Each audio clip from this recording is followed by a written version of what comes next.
Welcome to Because I've Healed, the podcast where we talk about shaking the chains of expectations placed on us by the world. My name is Asha Wilkerson, and I'm a former high-achieving attorney and college professor turned healing-focused life coach for Black women. Each week, I'm bringing you a life lesson that started with healing. Not only will I explain the chains I was able to break, but also the success I experienced after. Let's get to healing.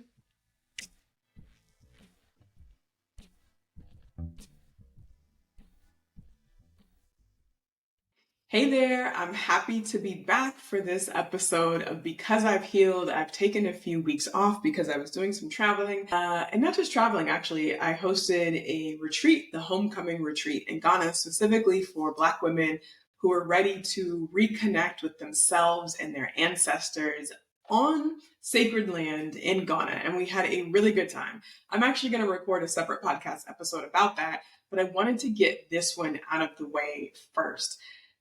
There are some thoughts that I have about healing and reconnecting to ourselves, which of course fits after the retreat that I did, that I hosted, and just the things that I've been talking about. But the other day, let me just get right into it. The other day, I was listening to the audiobook, What It Takes to Heal by Prentice Hemphill, who is a Black queer non-binary woman author. And I know I said non-binary and woman, and that's how she describes herself. And I believe she uses the pronouns she, her.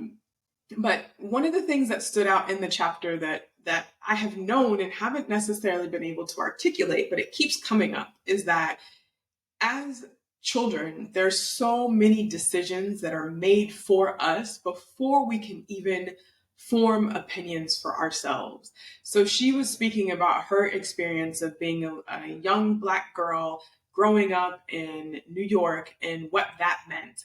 And we all have our experiences of being young Black, young Latina, young brown, young people of color, growing up in the United States or growing up in other parts of the world and then migrating or moving to where we are now. And in every situation, in every family, in every community, you are taught how to be, how to act, what to do, what to say. That is just a part of growing up in a community. You learn the scripts that you're supposed to adhere to for whatever reason or another, whether that's because that's how things are done. Maybe it's to keep you safe. Maybe that's the path to being successful. But you learn so many things before you can even form your own opinion about what feels true to you, what feels accurate to you, what you like or what you dislike. You don't really have a choice until you get older. So as I'm listening to this section of the book and also just recalling things in my own experience and thinking about the work that I'm doing to help Black women and women of color in particular get free, and the freedom comes by reconnecting to yourself, I'm thinking about all the things that we have learned along the way that become rules in our head that are so hard to disengage with or depart from as we become adults. And those rules that we learned as children are the cages that we keep ourselves in as adults. So one of the examples that I will give is just dynamics in a family, particularly for little girls. If you are the oldest daughter, or if you are the only daughter, or if you are a daughter, there is often an expectation that is placed on you that is not placed on the other siblings in your family. I see often how little boys and little girls are treated differently. I see often how oldest daughters are treated differently than younger children. And then I grew up as an only child and had a whole different set of expectations placed on me, not in a sibling context, obviously, but all of the hope and expectation of my parents was placed on me because I was the only one, only child representing the family, right? So maybe as an oldest daughter, you were taught to care for your younger siblings and nobody asked you if you wanted to do that.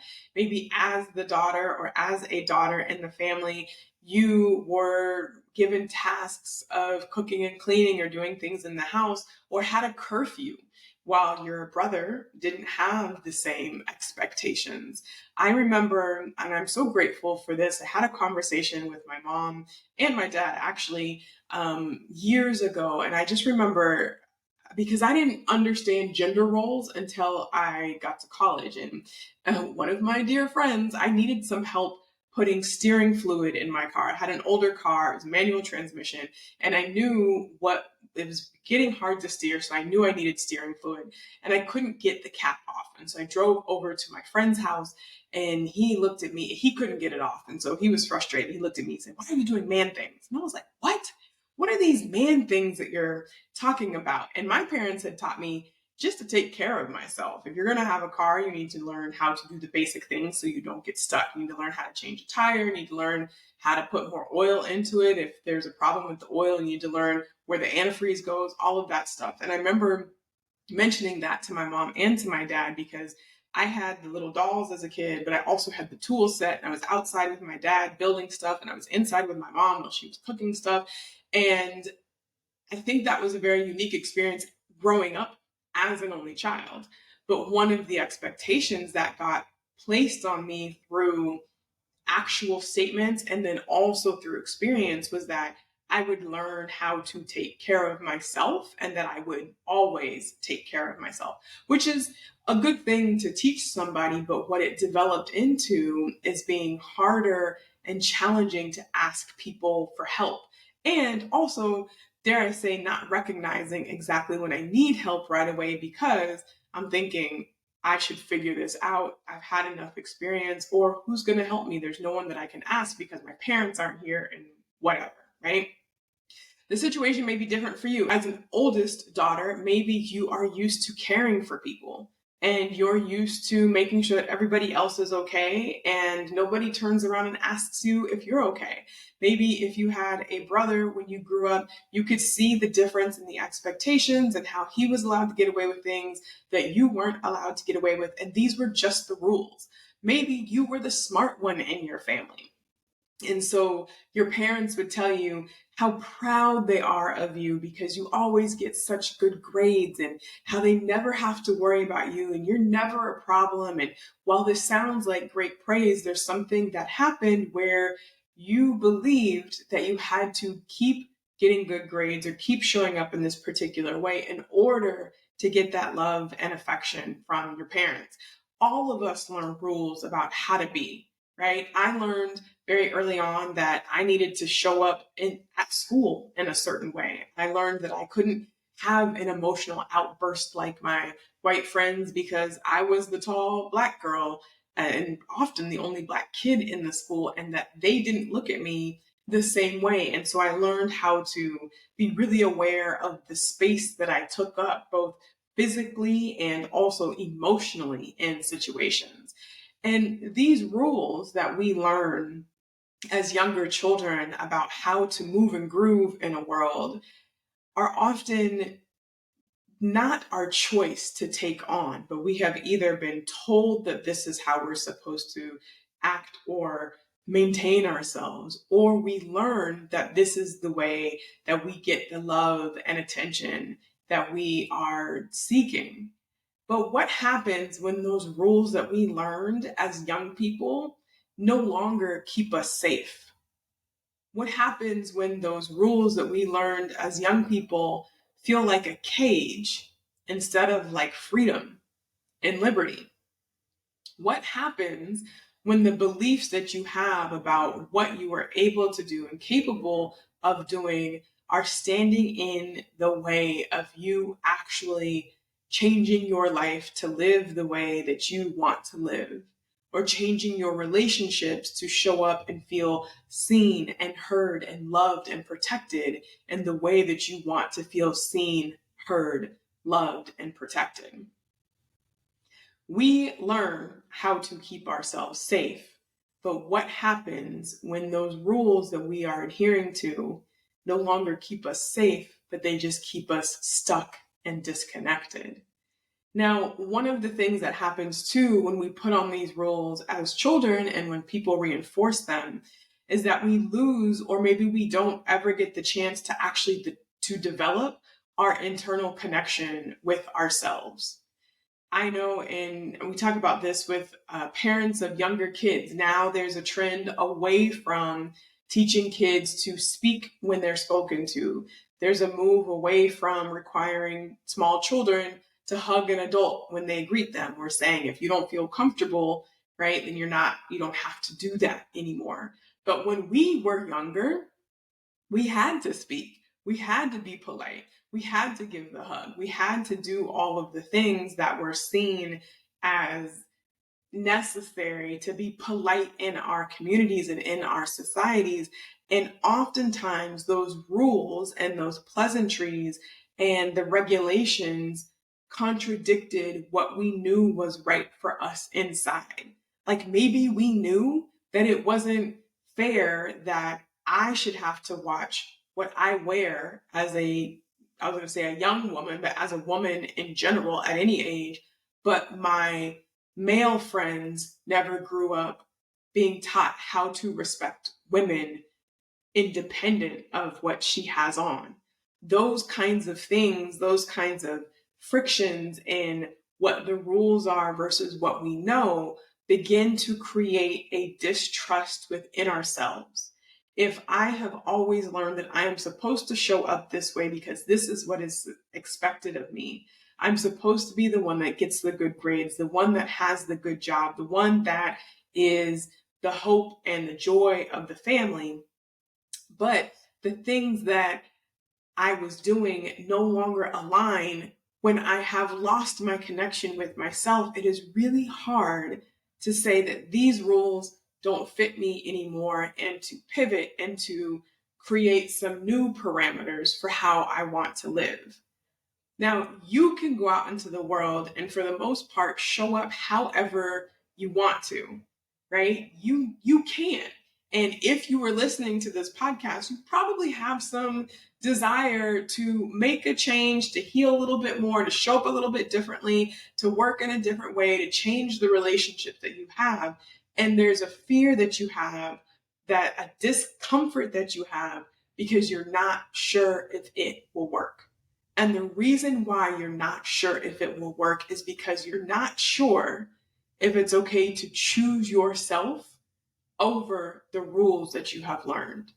You're not sure if the way that you want to do things is going to work for you better than the rules that you learned. You're not sure if you can actually trust yourself to make this decision. And so right now you're stuck resting in what you know instead of in the possibility of what you don't know. And that, my friends, is a challenging place to be, but it is also a great place to be, because if you're experiencing that tension and that agitation, that means that you are getting ready to make a change, or you are working your way up to making a change. And the way that you need to do this, or the way at least that I have been able to do this recently in particular, but over the last few years, of letting go of the rules that felt like a cage and stepping into my own, has been by making my way back to myself. It has been a homecoming experience into myself. It has been a journey of learning what I wanted, testing my self-trust and my intuition, and stepping out on faith, really believing that I am just as capable of creating a new reality as I was of creating the existing reality. So how do you even begin to do this? Like, Asha, that sounds cute and all. Yes, we all have rules. We all have things that, from our childhood that they're not cool anymore. But how can I do this? I'm the oldest of 5 children. I have aging parents. I have young kids, whatever. I'm like me. I was an attorney, still am an attorney, don't practice anymore, and felt like, what else could I do in this world? All I know is law, right? All these things that we think are the chains or the cage, the walls to the cage that are keeping us in. But it's not the rules. It's our lack of connection to self and lack of confidence about creating a new reality. So how do you come back into connection with yourself to even begin to dream of a new reality? I want you to do 3 different things. I want you to start journaling in the morning. Not for a particular purpose. I just want you to start writing. Just write. Maybe do it for 2 weeks straight. Maybe you set a timer and just free writing, just see what comes up. You don't have a goal. You're just putting words onto a page. And don't look at it. Don't reread it. Don't let anybody else read it. You can keep it in a notebook or write it on a tablet and then erase it. Whatever it is, just write for 2 weeks straight in the mornings, at least 10 minutes. And what is going to happen, I believe, that the complaints that you have, the frustrations that you have, the desires that you have that have not come true yet are going to be what fills the page. The frustration with your parents, the disappointment that you have about this career that you worked so hard for not being as fulfilling as you wanted to be, the frustration with your spouse or with dating, the idea that everything that we learned as children doesn't apply anymore as adults, that this promised land is like, it sucks, that it's not what we were promised it would be. All of those complaints are going to begin to offload, and that's exactly what you want to happen. Because when you lift the cover, then your creativity can begin to flow. When you get out of you all of the frustrations and the challenges and the things that you've been holding in, the comments that you cannot say to your parents because you're still a respectful daughter, all of those things, the frustrations that you hold in because it's better to maintain the relationship than it is to really say how you feel, write all of those out because they are in you. They are sitting on your chest right now. And when you get them out, you will begin to experience a level of freedom that you didn't even know you could experience, because now you're giving voice or giving pen to some of those feelings. And that lifting will begin to unlock your imagination and your creativity. And the second thing I want you to do is to just start questioning the boxes that you find yourself in, the boxes that you think are keeping you safe, the boxes that are the rules about how you show up, how you present yourself, how you interact with your family, where you live, what you do, all of those boxes that when you think about, maybe I want to make a change and you go, yeah, but I could never because, what about all of those boxes, those beliefs, those rules, those regulations? I just want you to start questioning them and just ask yourself, is it true? Are these true? Do I really need to do this? Is it true that if I don't do this, the world will fall apart? Is it true that if I move farther away from my family, I'll destroy the relationship? Is it true? And you will figure out whether it's true or not. But the first step is to begin to just question some of those beliefs that you have. Okay. And the third thing that I want you to do is to start connecting and exploring some of the practices that your ancestors engaged in prior to showing up on this land. And I'm saying that very specifically because everybody is in a different journey and in a different location, and everybody's ancestors arrived to where you are now at a different point in time. So that could mean for you before your ancestors arrived in America, and that could mean you're in Latin America somewhere. That could mean also, if you're like me, before my ancestors arrived in America, which had to be sometime within the last 400 years. As far as I know, there was no pit stop in the Americas. And so that's looking at what are some of the West African cultural practices for connecting to ancestors and just opening up that channel of just spiritual connection. And it's not to connect to anything in particular. I'm not telling you to call on a particular God or to do a particular thing. But when you begin to develop your own spiritual practice and your connection, you are developing the connection within yourself. You are going to be forced to listen to your body. You're going to be forced to see what you feel. You're going to be opened up to just different ways of thinking that will open your mind and allow you to see what it is that you feel, what it is that you want, and what it is or how it is that you want to be. Now, I know many of us believe in church, grew up in the church, but the more I keep traveling and talking, and this is, I almost don't even want to say this because this is not a podcast about church and not supposed to be bashing the church, but religion, particularly Christianity, has been used historically to control groups of people. I don't know any other organization that has more rules than the Catholic Church. And when you are disconnected from your mind, when your mind, body, and spirit are treated as three separate entities, like in Western medicine, there's a doctor for your physical body, there's a doctor for your brain, and there's a doctor for, like the neurologist about the brain function, and there's a doctor for your emotions, which is a psychiatrist or a psychologist, right? We don't see ourselves as whole people anymore. And a part of that has happened because of religion. But I want you to think about how your ancestral practices mirror some of the practices in the church, but they're just called bad or taboo or dark because they're not done in the church. For example, connecting to your ancestors. Some people see that as dark and unhealthy.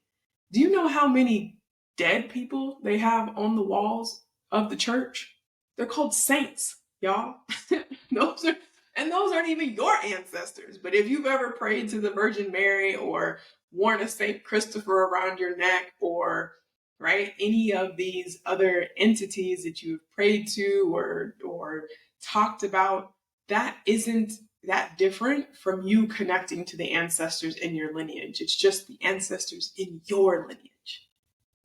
Okay? You developing that self-trust and your connection with the Spirit is not that different from connecting with the Holy Spirit. It's just that the church has told us it is this entity outside of ourselves. But what if this entity is already a part of you and runs in you, but we have been taught to disconnect from it?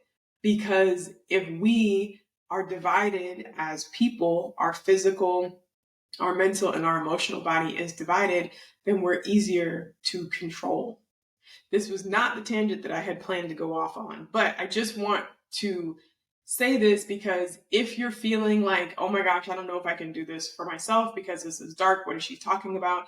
I just want to submit to you that the church has spiritual practices and they got them from us, from our ancestors, and they just made them look a little bit different. But Reiki, how is that different from going to the altar and having someone put their hands on you to pray? Not that different. Still touch, still energy transmission, just looks a little different because of the context. So what am I saying? I want you to reconnect to yourself in the mornings by journaling. Do 2 weeks of journaling, just write stream of consciousness and see what happens. And I want you to start questioning the boxes that you have yourself in that keep you safe.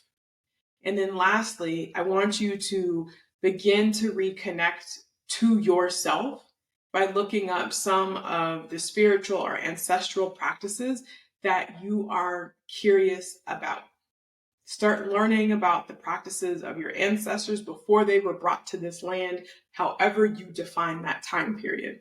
So now let me tell you a little bit about my journey of reconnecting with myself. I was that kid who, my parents didn't go to church, but I was always taking myself to church. Until, when did I stop going to church? When I went to business school, I just didn't have time anymore to go to church, and I fell out of the habit of going to church. But I remember I signed up for a Bible study session from the Black woman's perspective that my friend, who was a Black woman, was running, who was in seminary school at the time, so in school to become a pastor. And the things that we looked up, again, time for another podcast, but the things that we looked up really had me questioning the rules and regulations that had been placed on me as a woman and as a Black woman under this religious, what is the word? Institution.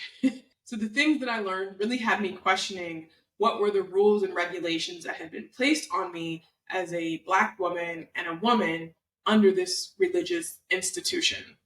And I did not like what I found. And so there was a period of time where I couldn't even pray anymore because everything that I uttered just reminded me of the church, and I didn't want to be associated with the church anymore because of how oppressive that I had learned, that I always kind of knew, but like it really hit home during these series of Bible studies and also my travels to Haiti and to Africa and to different places where I just couldn't do it anymore.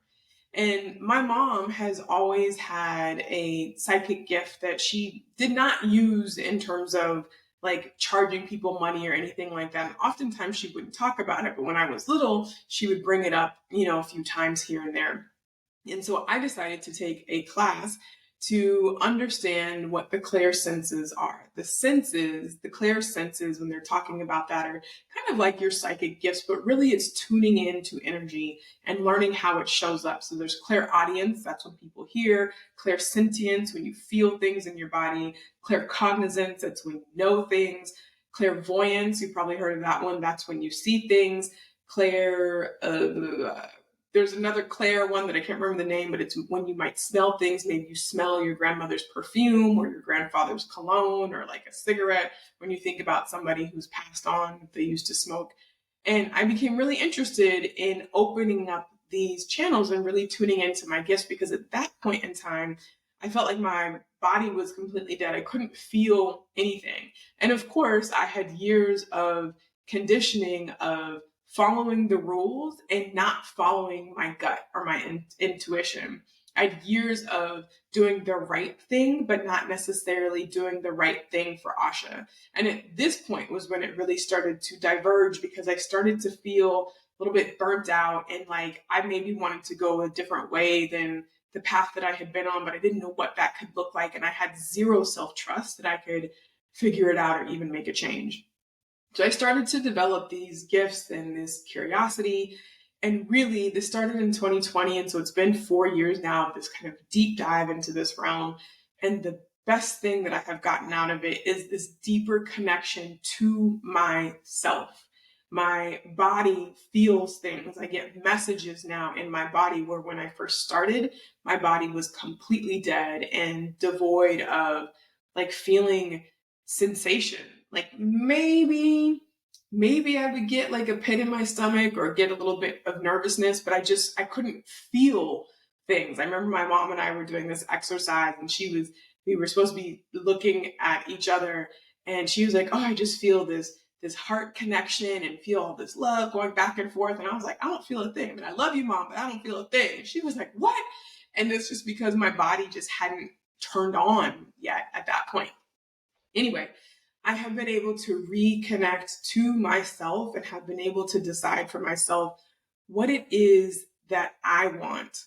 What is it that I need in this moment? What is it that I need in the next year, in the next couple of years?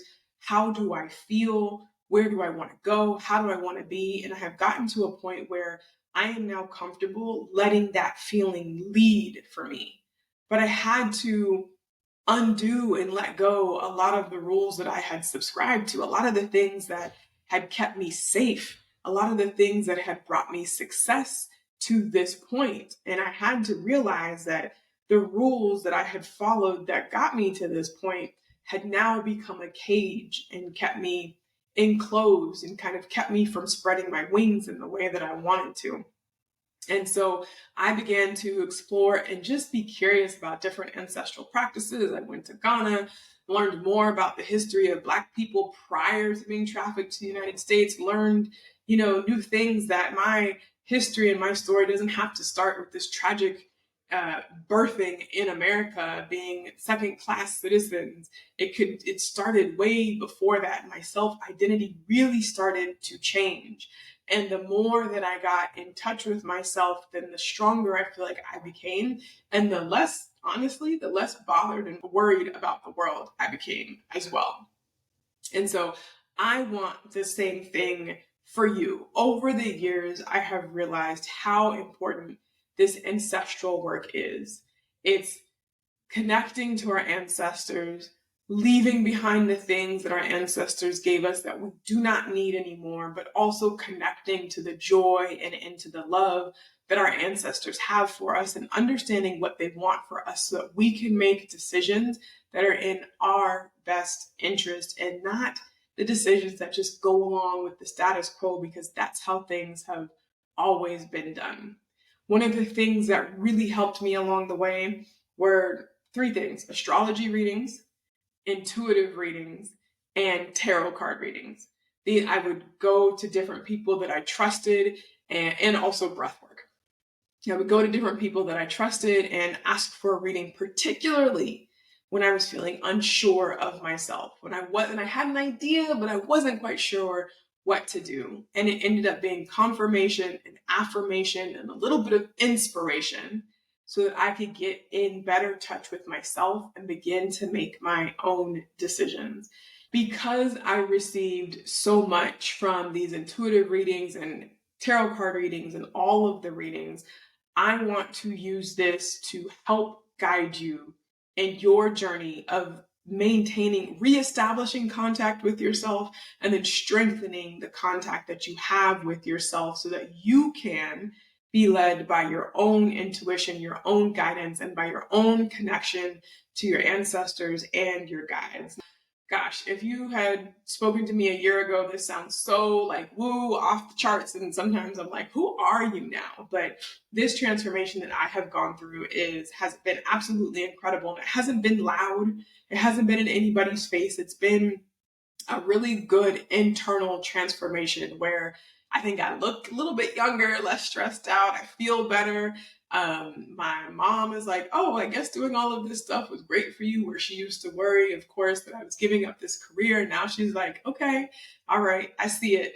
And I really want the same for you. So I recently became certified as an intuitive reader, aka a psychic reader. And what does the certification mean? It means that I learned from somebody who has a school, who has studied different philosophies, and really who has helped me connect to myself. And I've had hours of practice readings at this point and developed my own trust in my gift. And I guess now I'm a reader. And I think that I've always been a reader. I just have more tools now. I was that kid who could look at somebody and understand what they were feeling and why they were feeling insecure, and like hazard a guess at where it came from, and it would be pretty accurate. And so what I am trying to get to is that now I am offering 4 weeks of intuitive reading, almost like a coaching session, and it will involve some coaching, but it is for you if you are trying to get back to yourself. So what happens is, this is the practice I've developed, is that before we jump on a Zoom together, I will sit and meditate on you, on your name, and I will ask my guides and ancestors and your guides and ancestors to show up and to give me the information that you or that we need to know about the present moment. And I will feel it somewhere in my body. It might be a tingling in my chest, and then a meaning will come because of that. And I will open the session with you, letting you know what energy is around you and what the message is for that moment. And then we will get into how that resonates with you, what is on your mind, and what practices I can give you or do with you to either let go of the things that need to be let go of, or to deepen your practice. So for some people, that might mean emotion mapping. Emotion mapping is working backwards to understand where the emotion that you're feeling right now comes from, typically from childhood, typically from an experience that you need to go back and sort of reconcile. It could mean a tarot card reading when you have a question about the future. It could mean 20 or 30 minutes of breath work to help you get connected and to drop into where you are right now. With my teacher, I have signed up repeatedly for packages of intuitive readings because it helps me, particularly when I'm in a growth stage, to meet with somebody who has this gift, who can help me read the energy and give me some suggestions for how to move forward. It has been profound in my own development and healing, and I want to offer that to you as well. So I'm excited to offer these 4 weeks of intuitive readings. It will work best if you do 4 consecutive weeks, but if you need to skip a week, not a problem. And we will focus on whatever is coming back or coming up for you that week. There isn't an agenda other than to understand what is going on and to help you reconnect with yourself and to learn how to trust yourself and your decision making so that you can let go of some of the rules and regulations that make you feel like you're in a cage that keeps you from living the life that you want to live. If you have any questions about that and are curious about that, please go to ashawilkerson.com/register and you will see my Acuity page and you will see information about the intuitive readings for 4 weeks on the page. And of course, if you have questions, please send me a message on Instagram. My handle is Asha Wilkerson ESQ. I'm curious to learn what you think about it. If you've ever had a psychic or intuitive reading before, what your questions are about it, definitely let me know. All right, y'all. Thank you for listening to me for this long podcast episode. I will be back soon with an update about Ghana and all the other things that I've got going on here in Portugal. I'm setting up at a studio with live, in-person breathwork and Reiki and new moon sessions, and also will be streaming them online as well. You can also go to ashawilkerson.com/register to get the information about that. I want you to remember that this journey is not necessarily easy, but it is so worth it. And it's because I've healed that I've been able to pair old relationships and start new ones. It's because I've healed that I've been able to leave expectations behind that no longer serve me. And it's because I've healed that I'm able to live my dream life out loud with no regrets. See you next week. Thanks for listening to this week's episode of the podcast. The best way to keep in touch is to go to my website, ashawilkerson.com, and join my email list. If you'd like more information about this episode that you just listened to, head to the show notes and you'll find all the details and all the links. See you next week.